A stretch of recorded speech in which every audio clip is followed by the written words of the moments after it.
신앙생활을 제일 잘하는 사람은 어떤 사람이냐 그러면 전주간 강단의 말씀을 가지고 내가 응답을 받아가지고 여러분 예배에 참석하는 사람입니다.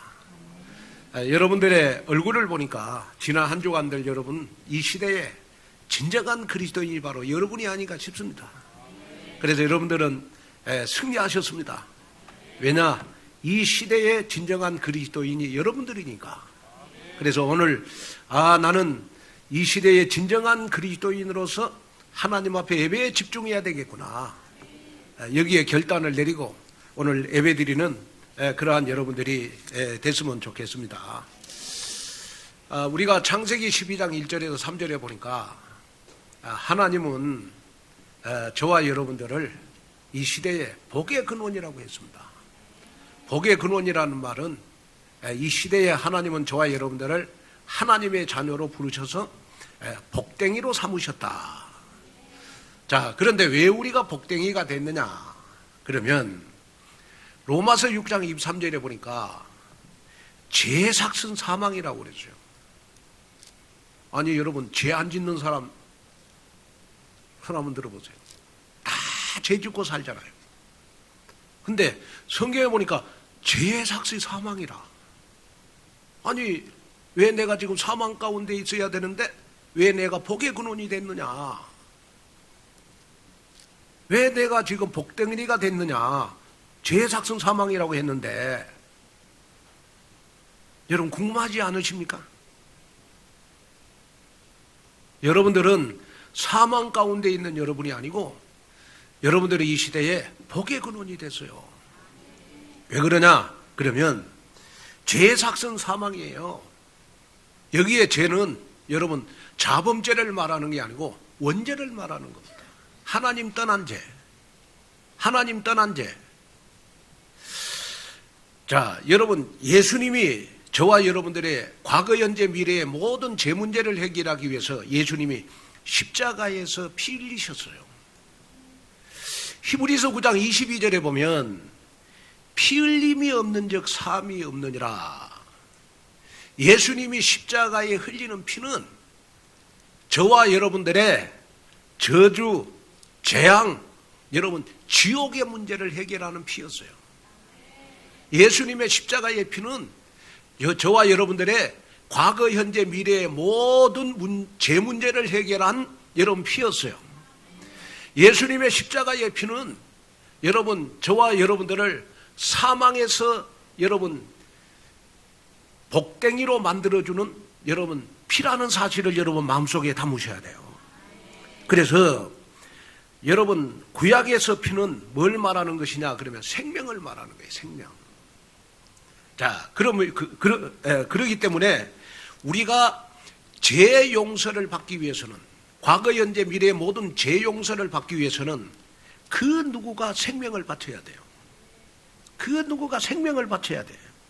그래서 구약 성경에는 소나 여러분 양을 피로 생명을 대신해서 여러분 이스라엘 백성들이 하나님 앞에 제사함을 받았어요. 그런데 로마서 5장 8절에 보니까 하나님이 저와 여러분들을 가장 사랑하는 증거로 예수님을 이 땅에 보내주셔가지고 예수님이 십자가에서 흘린 피로 말미암아 저와 여러분들의 사망의 문제를 해결해 주셨어요. 자, 대부분 사람들이 여러분 죄를 안 짓고 사는 사람은 없잖아요. 그래서 어떤 심리학자가 여러분 조사를 했는데 남자는 하루에 12번 거짓말을 하고 여자는 하루에 33번 거짓말한다네. 그럼 왜 그러냐? 그러면 여자들이 말이 많잖아요. 여자들이. 그래서 여자들 서인만 모이면 천하통일 다 하잖아요. 에? 그러면 우리가 죄 삭시 사망이라면 여러분 우리가 죄 지은 것을 보응을 받는다면 우리 축복받을 사람 아무도 없어요. 그렇죠? 여러분 거짓말 많이 했잖아요. 지난 한 주간. 왜 또 고개 숙이십니까? 에? 그러나 괜찮아요. 왜냐? 여러분 예수님의 십자가의 피로 저와 여러분들의 과거, 현재, 미래의 모든 죄를 예수님의 십자가의 피로 예수님이 생명을 들이심으로 저와 여러분들은 사함을 받는 축복을 받았어요. 그래서 히브리서 9장 28절에 보니까 그냥 단번에 사함을 받았다. 자, 한번 읽어볼까요? 이와 같이 그리스도도 많은 사람의 죄를 담당하시려고 단번에 들이신 바 되셨고 구원에 이르게 하기 위하여 죄와 상관없이 자기를 바라는 자들에게 두 번째 나타나시니라. 자, 예수님의 십자가의 피가, 예수님이 십자가에서 생명을 들이심으로 나의 과거, 현재, 미래의 모든 죄가 다 사함을 받았다. 믿는 순간 단번에 우리는 죄 사함을 받는 것이 되는 것이다. 자, 무슨 말이냐? 그러면 저와 여러분들은 이제 사망과 상관이 없어. 이 말은 무슨 말이냐? 그러면 불신자들은 죄를 지으면 죄의 봉을 받지만 하나님의 자녀인 저와 여러분들은 예수님이 십자가의 피로 예수님이 내가 받을 죄를 생명을 들어서 대신하셨기 때문에 우리는 죄의 봉을 받지 않는 거예요. 복덩어리가 된 거예요. 하나님의 자녀가 된 거예요. 성경 66권 안에 있는 모든 축복을 여러분 다 받을 자격이 주어진 거예요.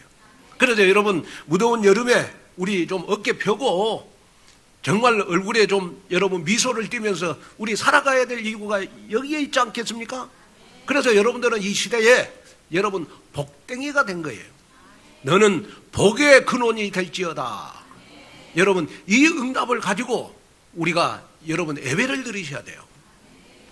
자, 여러분이 인생 살면서요, 그 누구가 나를 위해서 여러분 한 1억 정도의 빚을 갚아줬다.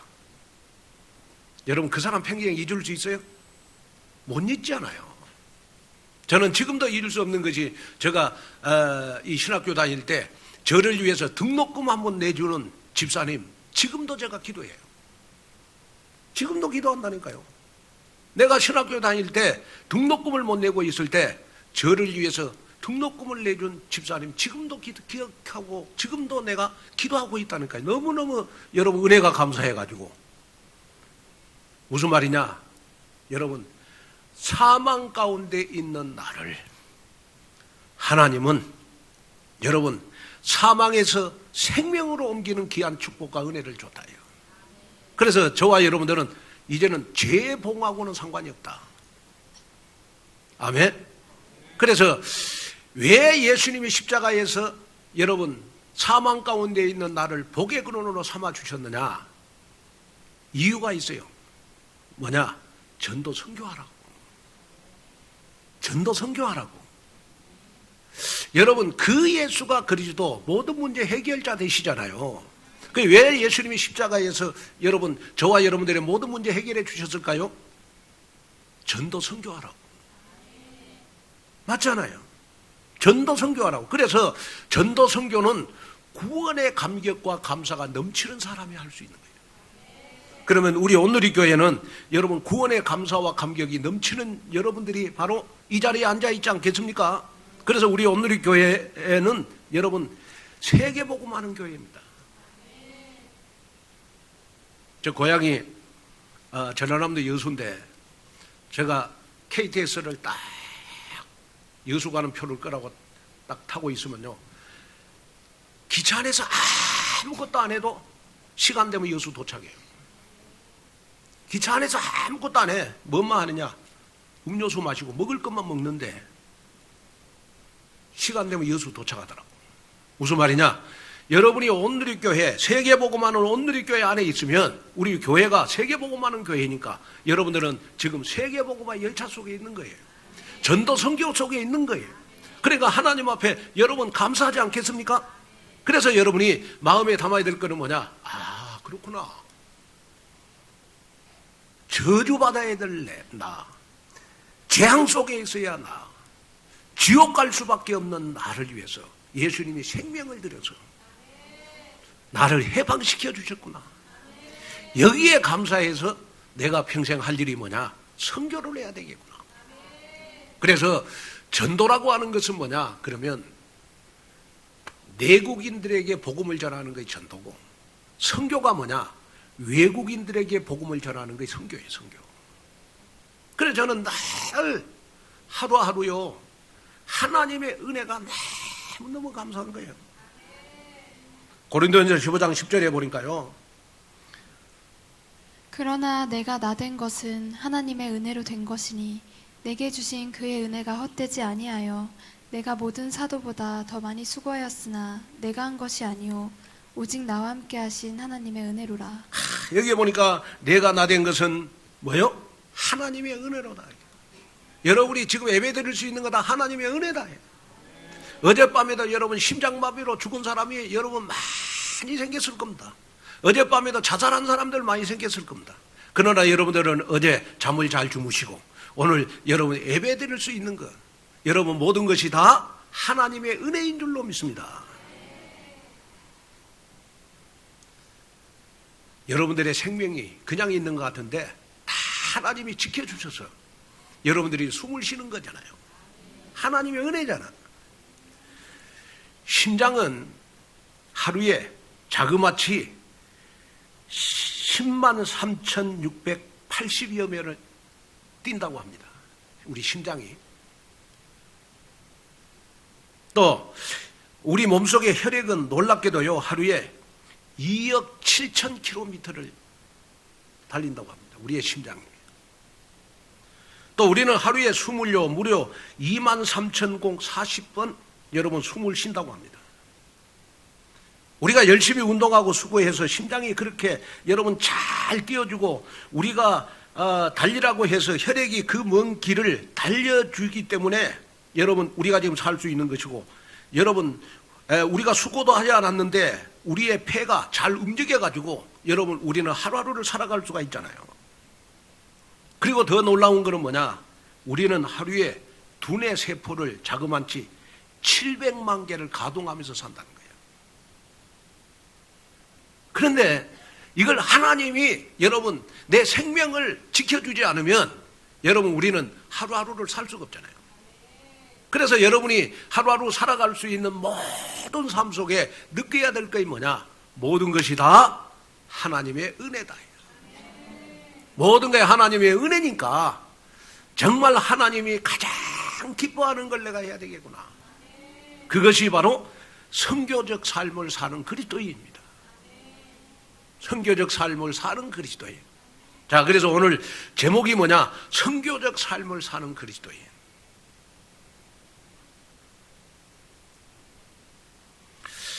오늘 본문 47절을 보면 내가 너를 이방의 빛으로 삼아 너로 땅끝까지 구원하게 하리라 그랬어요.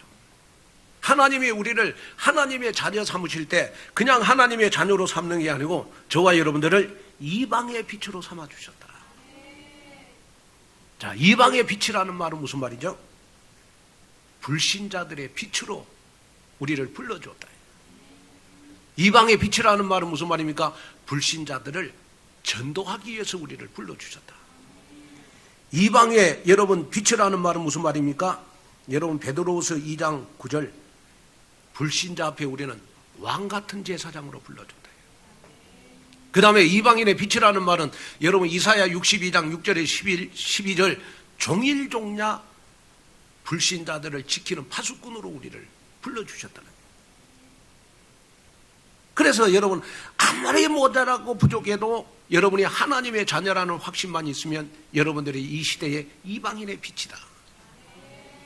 이걸 여러분 마음속에 딱 담는 여러분이 됐으면 좋겠어요. 그래서 우리 교회는 여러분 선교적인 정체성을 가지고 이방의 빛으로 우뚝 서는 우리 온누리 교회 성도 여러분이 되시기를 바랍니다. 그래서 우리가 해야 될 거는 뭐냐? 이사야 60장 1절에 일어나라 빛을 발하라. 이는 내 빛이 이렇고 여호와의 영광이 내 위에 임하였음이니라. 우리 교회가 여러분 걸어갈 30년 선교 시대, 여러분 이제는 정말 교회는 여러분 건물이 크다고 교회다운 교회가 아니고 진짜 교회다운 교회는 뭐냐? 그리스도의 일을 하는 교회가 교회다운 교회입니다. 그러면 그리스도의 일을 하는 교회가 어떤 교회냐? 그러면 복음을 전파하고 전도하고 선교하고 제자를 키우고 렘넌트를 키우는 교회가 여러분 교회다운 교회다. 그러면 여러분들은 오늘 교회다운 교회에 다닌 것을 축하를 드립니다. 아멘. 여러분 얼굴에 미소가 가득한데 정말로 축하를 드립니다. 그래서 정말 우리 2023년도에는 선교적 정체성을 확인해 가지고 교회를 세우는 25시 망대의 축복의 주역으로 당당히 서기를 주님의 이름으로 축복을 드립니다. 자, 그러면 첫째, 내 안에 말씀의 망대를 견고히 세워가는 절대 제자가 되어야 선교할 수 있습니다. 자, 우리 사도행전 13장 우리 13절에서 14절을 보니까요, 바울과 및 동행하는 사람들이 바보에서 배 타고 밤빌리아에 있는 버가에 이르니 요한은 그들에게서 떠나 예루살렘으로 돌아가고 그들은 버가에서 더 나아가 버시디아 안디옥에 이르러 안식일에 회당에 들어가 앉으니라 그랬어요. 자, 사도 바울의 선교 전략 중에 하나가 뭐냐? 그러면 유대인들이 가장 많이 직결되어 있는 여러분 회당이었습니다. 회당. 그래서 바울은 여러분 회당마다 다니면서 여러분 그 예수가 그리스도다, 여러분 복음을 전파하기 시작을 했습니다. 그런데 오늘 본문에 보면 한 가지 돌발 상황이 발생을 했어요. 바로 요한이 바울과 바나바를 버리고 예루살렘으로 그냥 돌아가 버린 거였습니다. 이걸 본 바울과 바나바는 너무너무 마음이 아팠어요. 근데 놀라운 사실은 뭐냐? 그러면 여기서 우리가 붙잡아야 될 거는 뭐냐? 그러면 훈련받지 않는 제자는 전도 선교를 지속할 수가 없다. 그래서 지난주 설교를 통해서도 강조했지만은 훈련된 제자가 바로 이 시대의 그리스도인다운 그리스도인이다. 여러분 우리 마가 요한처럼 예루살렘으로 돌아가지 않는 여러분 되기를 바랍니다. 여러분 우리 오늘의 교회만 있으면, 여러분 세계 복음화의 열차 속에 있는 이 교회만 있으면 여러분들은 전도 속에 있게 되는 것입니다. 선교 속에 있게 되는 것입니다. 여기에 대한 여러분 정체성을 확인하는 여러분이 됐으면 좋겠습니다. 사도행전 2장에는 베드로의 설교가 나와요. 그리고 사도행전 7장에 보면 스데반의 설교가 나옵니다. 그리고 우리 본문에는 보면 바울의 설교가 나와. 바울의 설교. 그런데 이 베드로의 설교, 스데반의 설교, 바울의 설교에 공통점이 있어요. 그 공통점이 뭐냐? 그러면 모든 메시지의 중심이 다 그리스도 중심, 복음 중심이라는 겁니다. 바울은 특별히 메시지 중에서요, 다윗을 강조해요. 그래서 다윗이 깨닫는 복음은 어떤 복음이었는가? 가장 잘 말해주는 성경 구절이 우리 로마서 1장 3절 4절입니다. 한번 읽어보겠습니다. 그의 아들에 관하여 말하면 육신으로는 다윗의 혈통에서 나셨고 성결의 영으로는 죽은 자들 가운데서 부활하사 능력으로 하나님의 아들로 선포되셨으니 곧 우리 주 예수 그리스도시니라. 자, 여러분 다윗이 말하는 복음은 뭐냐? 육신으로는 다윗의 혈통에서 태어났다. 그래서 마태복음 1장 1절에 보면 아브라함과 다윗의 자손 예수 그리스도의 세계라. 그래서 우리 예수님은 다윗의 혈통에서 태어났다. 그리고 성결의 영으로는 죽은 자 가운데서 십자가에 죽으시고 부활하사 하나님의 능력으로 나에게 나타났다. 여러분 그래서 복음은 나에게 모든 문제 해결자가 되는 겁니다. 왜? 하나님의 능력으로 나에게 나타나니까. 여러분이 정말 복음을 받은 여러분들이라면 아무리 모자라고 부족해도 하나님의 능력이 여러분들에 나타나게 되어 있습니다. 그래서 여러분들이 이 시대에 성공할 복댕이가 되는 거예요.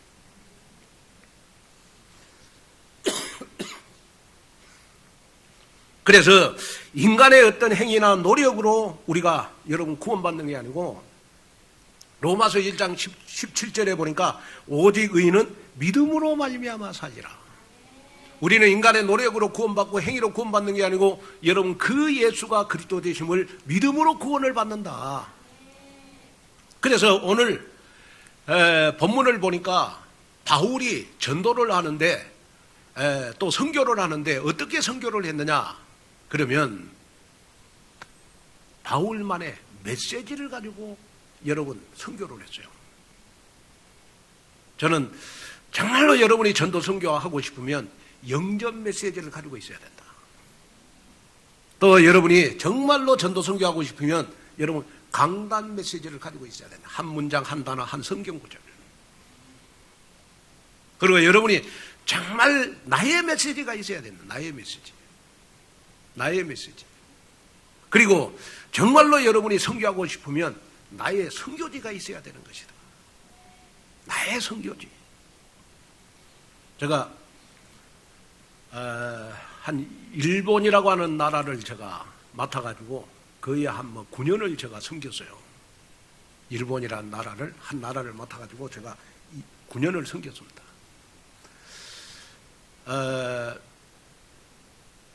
우리 교회가 장안동으로 이사를 해가지고 하나님이 우리 교회의 제일 큰 축복이 바로 일본 선교하는 것이었습니다.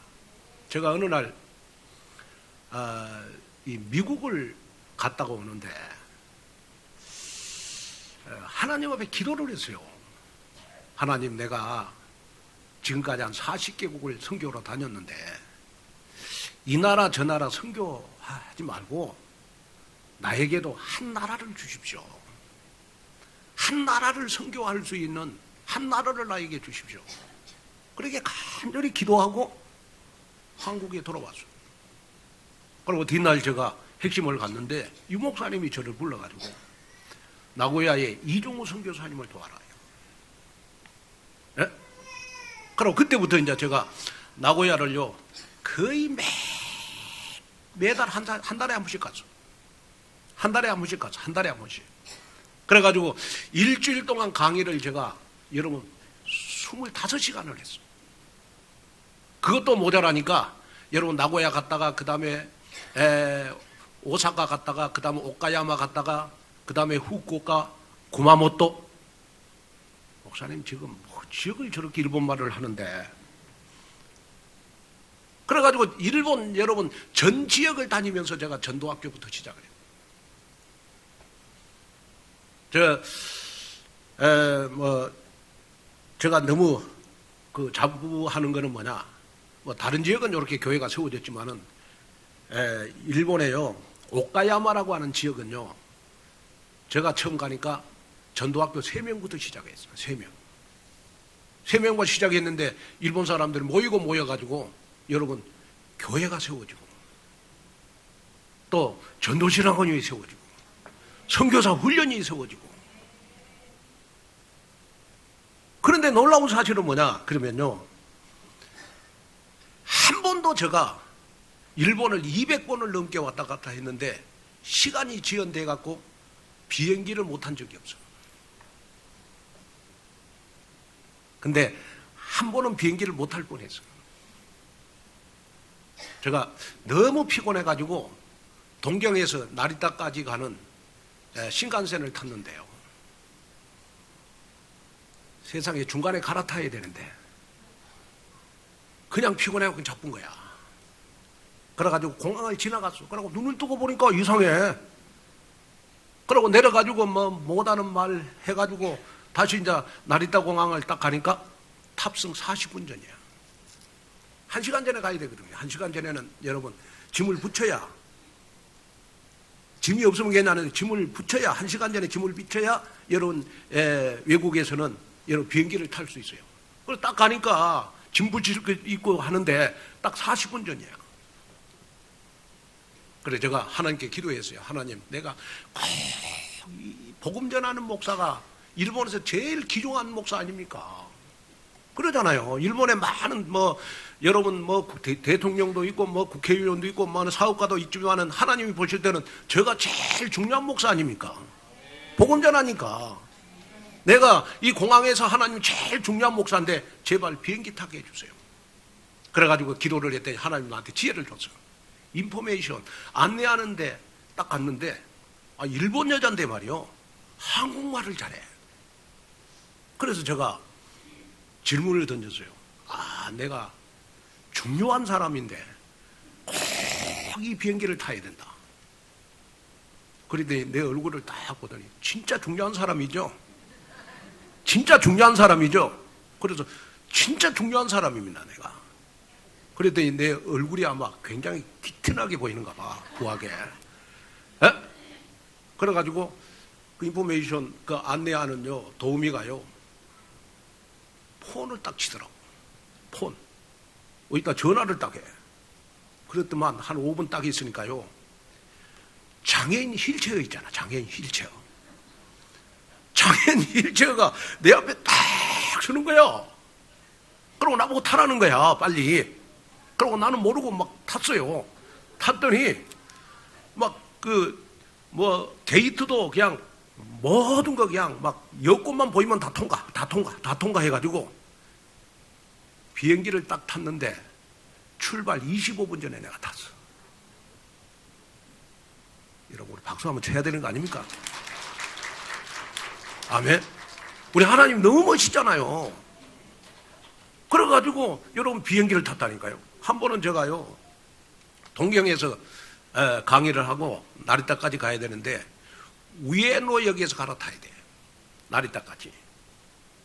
그런데 세상에 우에노역에서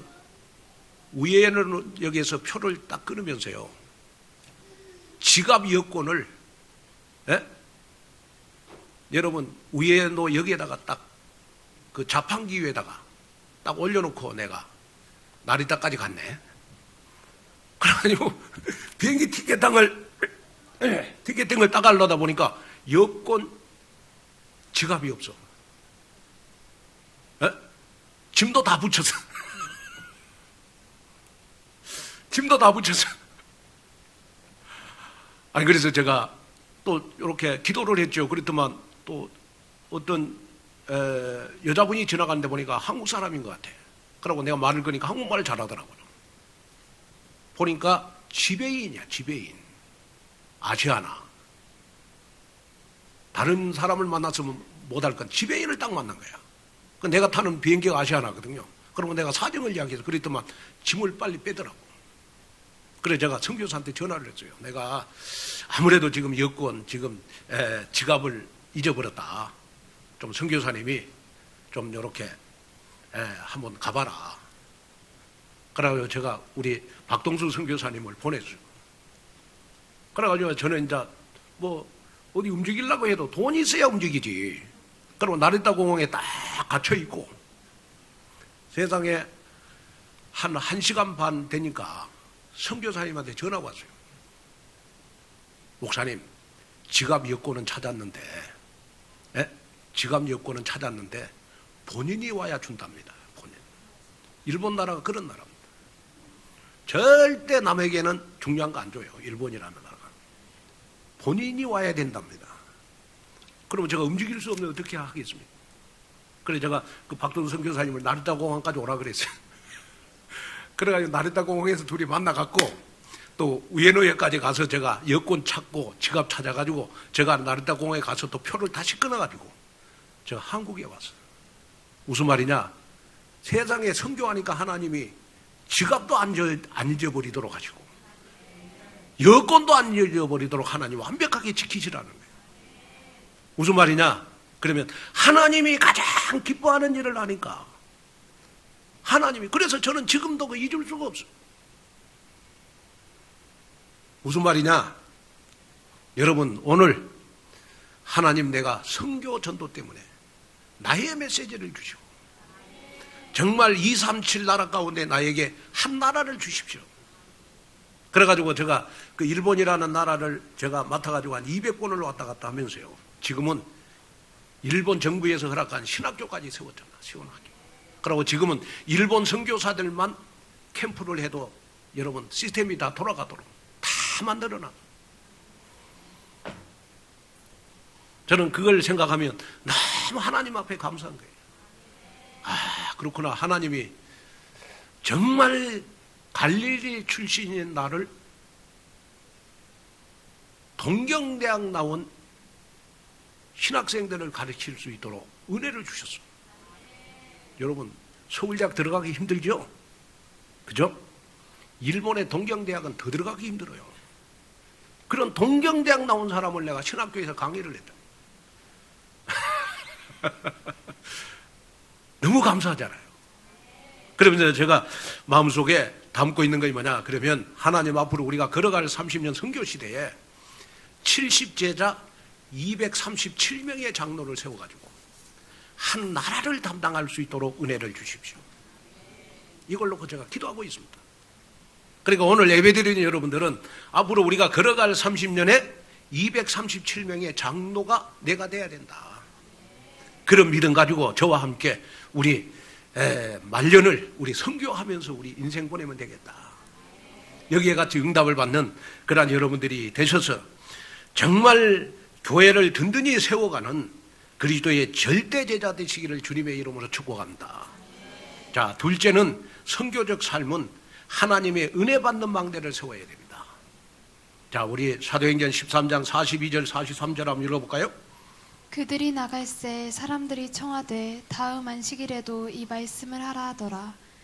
회당의 모임이 끝난 후에 유대인과 유대교에 입교한 경건한 사람들이 많이 바울과 바나바를 따르니 두 사도가 더불어 말하고 항상 하나님의 은혜 가운데 있으라 권한다. 자, 우리가 여러분 선교적 삶을 살기 위해서는 항상 하나님의 은혜 가운데 있어라.